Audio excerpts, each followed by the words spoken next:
huddled under flickering fluorescent lights in a cramped apartment, counting loose change just to buy basic groceries. He's hunched over a kitchen table piled with overdue bills, clenching his jaw so tight it feels like it might crack. Despite pouring every ounce of energy into his job, his bank account barely creaks above zero at the end of each month. Now, what really gnaws at him isn't just the endless financial tightrope, it's that shaky feeling of being stuck in this strange cycle where all his motivation, all his potential seems to vanish the second he clocks out. His mind circles back to the same unrelenting question. Why can't I make this money thing work? Day after day, he hears distant chatter about manifestation, about the idea that money is energy. But it sounds like fluff to him, like some phrase folks throw around without showing how it actually helps pay the rent. And so he brushes it off and keeps grinding, frustrated and exhausted. But deep down, that frustration turns into intrigue. He starts to ask himself, what if there's something to it? Could I be missing something huge here? He's so desperate for a lifeline that he even catches himself taking mental notes from random YouTube gurus, still skeptical, but just desperate enough to try anything. He feels this strange pull, like a magnet inside his chest, telling him there's more to this financial puzzle than just a paycheck. Sometimes he can't sleep, overwhelmed by a sensation that there must be a simpler, more natural way to make money flow. It's a mixture of confusion, fear, and cautious curiosity. He can't shake the thought that, just maybe, he's been looking at money completely the wrong way. But for the longest time, Bradley can't crack the code. He's got too many demands. Rent looming in a week, friends texting him about overdue debts, and a boss breathing down his neck with triple workloads. With every passing day, this weight on his shoulders grows heavier.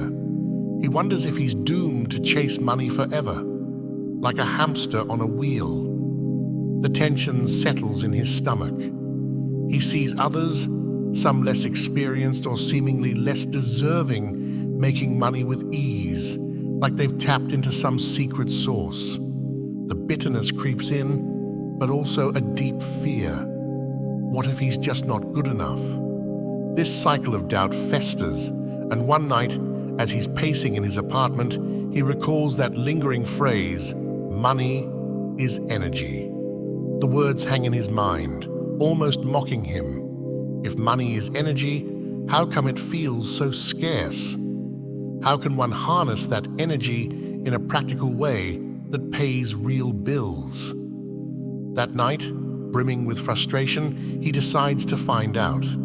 It doesn't mean he understands it yet, but it's the first time he entertains the possibility that what he's heard might hold a clue to the missing puzzle piece he's been searching for.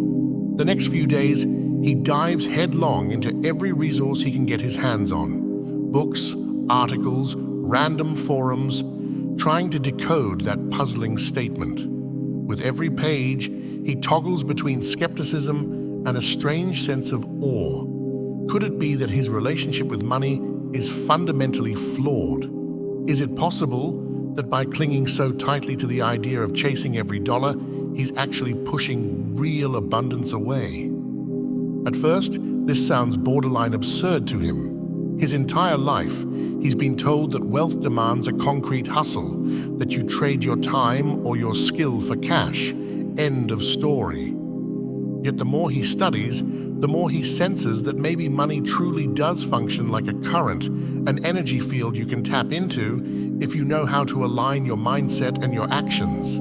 Still, these theories feel so abstract. He wants something real, something he can literally see shifting in his bank statements. And that's where the real work begins.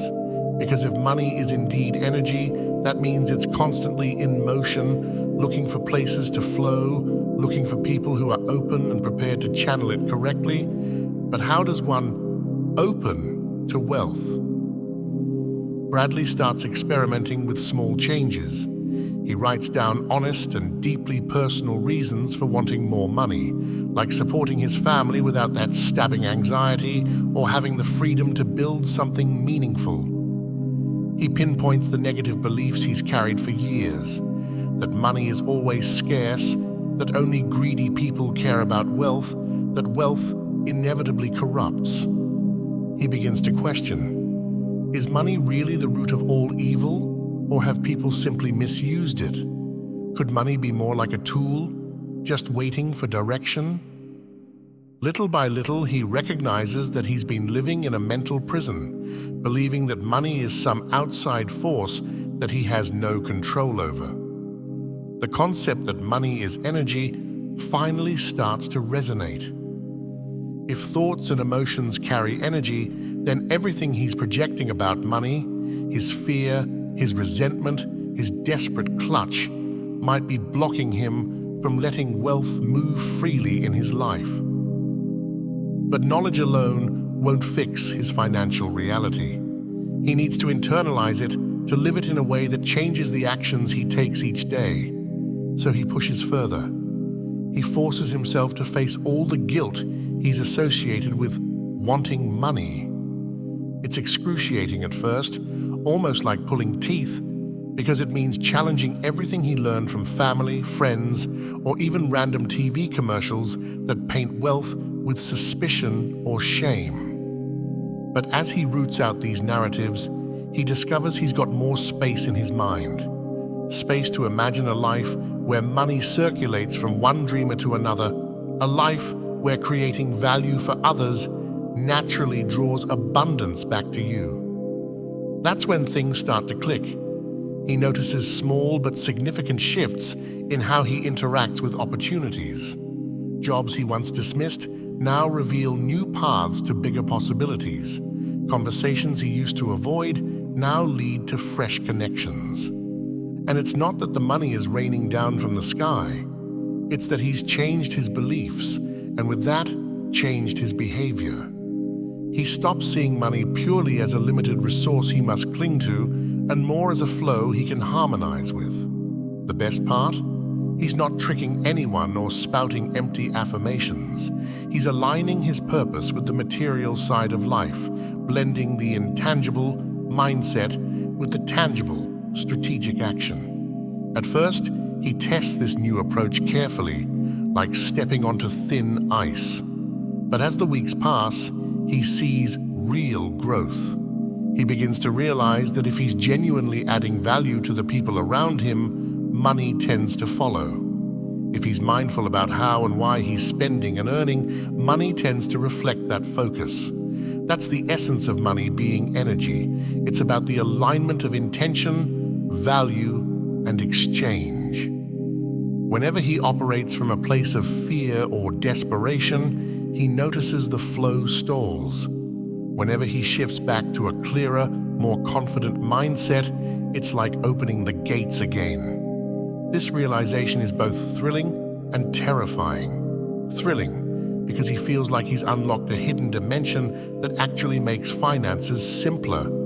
Terrifying, because it forces him to take responsibility for his inner world. There's no more blaming the economy or some faceless corporate structure for his struggle. It's a humbling revelation. Maybe the biggest blocks to wealth have been inside him all along. Maybe all that frustration, that sense of scarcity, was the signal that he was operating under a broken belief system, a set of thought patterns that repelled money instead of drawing it in. Here's where the entire perspective shifts. If money is energy, then it's constantly responding to how we show up. And showing up doesn't just mean the physical work we do, it means the mindset behind the work. Once Bradley starts to deeply understand this, every step he takes, from networking with new people to deciding how to invest or where to apply his talents, becomes a deliberate dance with the energy of money. He tries to keep his focus on sharing what he knows, providing real service, staying open to possibilities rather than fixated on the fear of not having enough. And ironically, the less desperate he becomes, the more channels of abundance begin to open. Now, what does this mean for anyone listening right now, hungry for a genuine way to attract wealth? It means recognizing that you can't just treat the idea that money is energy as a cool mantra. You have to live it. Step back and examine your relationship with money. Question the beliefs you picked up from childhood that might be tethering you to scarcity. Observe the ways you speak about money. Do you talk about it like it's an unreachable goal or something that belongs only to a select few? Because if that's the narrative in your mind, you'll keep finding evidence to prove it true. Then, start building a habit of creating value in every corner of your life. That might sound cliché, but it's the cornerstone of aligning with money's energy. When you figure out what you can genuinely offer, whether it's a skill, a service, a product, or even just a perspective, and make it useful to others, money has a reason to flow your way. And importantly, don't strangle it with fear. Yes, be smart with your finances, create savings, invest where it matters. But don't do it in a way that feels like you're just hoarding, because you're terrified the well will run dry. Because if you operate from that energy, you start building the very roadblocks you're trying to avoid. This doesn't mean you should ignore hard work or real-world strategies. By all means, get your education, connect with mentors, set up those multiple streams of income. But your mindset is the foundation. If you do all the right things on paper, but carry an energy of lack, worry, and self-sabotage, that heaviness will seep into your decisions, your interactions, and ultimately, your bank account. Conversely, if you anchor yourself in a place of abundance, gratitude, and a desire to enrich the world around you, you'll find that people become more willing to help you grow. Opportunities start to stack up like dominoes. Sure, you'll still face obstacles, but you'll navigate them with a different kind of resilience. Think of money like a reflection, a mirror of how you manage your internal dialogues and external contributions. If you're constantly talking yourself down, or you're engaged in toxic habits, or you're half-hearted in your efforts, the mirror is going to show you that in the form of a thinner wallet. But if you approach life wholeheartedly, genuinely aiming to lift yourself and others, that's what comes back to you. That's what it means to say, money is energy. It's part of a bigger web of give and take, of authenticity and integrity. Take a moment now to consider, what is it that you deeply want money for? Is it for security, freedom, the ability to impact your family or your community? Let yourself feel that intention in your bones. Then ask, what value can I put out into the world that resonates with that vision? That's where the magic happens, because once your motivation aligns with the value you're creating, you stop chasing money. Instead, you're inviting it to join you in a collaborative dance where both you and whoever you serve benefit. And so, after months of confusion and near despair, Bradley finally grasps the bigger truth. Money is more than numbers and decimals. It's a current, a cycle, an energy that thrives when it's flowing. By examining his limiting beliefs, discovering what he has to offer, and staying open to the reciprocal nature of giving and receiving, he not only stabilizes his finances, but steps into a whole new world of possibility. That's the spark that ignites genuine wealth, not just in his wallet, but in his perspective on life. Maybe you're at a point in your journey where money feels elusive. Perhaps you're sitting on an idea, but worry no one will pay you for it. Or you're stuck in a job that drains you, convinced there's no other path. Before you throw in the towel, realize that your beliefs about money and your willingness to add value are the hidden levers that can shift everything. Confront those old stories in your head. Erase the stigma around desiring financial growth. Then start putting yourself out there, exploring how your unique gifts can solve real problems for real people. That's when the energy of money, that fluid current, begins to gravitate toward you in new ways. And finally, I'd love to hear from you. If you've ever wrestled with that feeling of scarcity or tested out these ideas in your own life, share your story down below. Let us know one negative belief about money that you're challenging right now, or one insight you've gained about your own relationship to wealth.